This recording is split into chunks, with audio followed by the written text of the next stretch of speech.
Jeg vil nu prøve at vise, hvordan man kan bruge en Makey og en blyantstegning til at styre en computer med.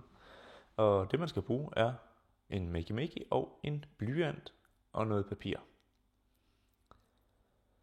Det er en god idé at have en blød blyant, som f.eks. en 4B eller en 3B eller 2B måske endda, som gør, at det er lidt nemmere at tegne de her tykke streger, som kan lede lidt elektricitet, så vi kan få kontakt med vores Makey og computeren. Men jeg starter ud med at tegne en lille tegning, der skal forestille en fugl, og så vil jeg se, om jeg ikke kan få den til at fungere som en kontakt til vores computer. Det er nemlig sådan, at det kul, som er i en blyant, eller grafit om man vil, det kan man bruge til at lave elektrisk kontakt. Men jeg starter med at sætte min Makey til. Først det lille USB-stik, og så det store USB-stik ind i computeren.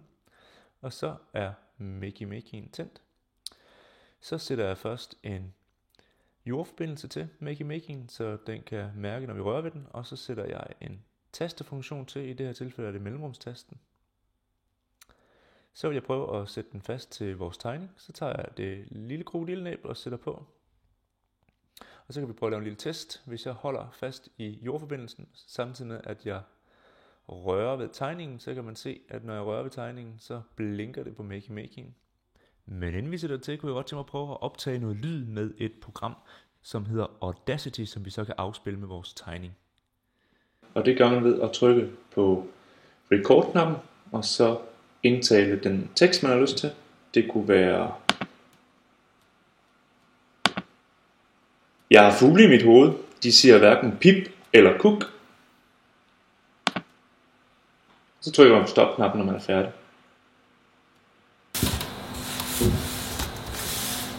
Jeg har fugle i mit hoved. De siger hverken pip eller kuk. Men man kan også sætte flere ting til. Her har jeg sat 4 ledninger i. Og det gør så, at jeg kan lave 4 kontakter til Makey. Så jeg vil prøve at lave et ord, og så bruge de forskellige bogstaver i ordet som kontakter. Og jeg skriver fugl, fordi at jeg har et lille tema kørende med fugle. Så prøver jeg at sætte mine kontakter til de forskellige bogstaver. Og igen skal man lige huske at holde jordforbindelsen i den ene hånd, når man trykker med den anden hånd. Og så vil jeg prøve at sætte dem til et klaver.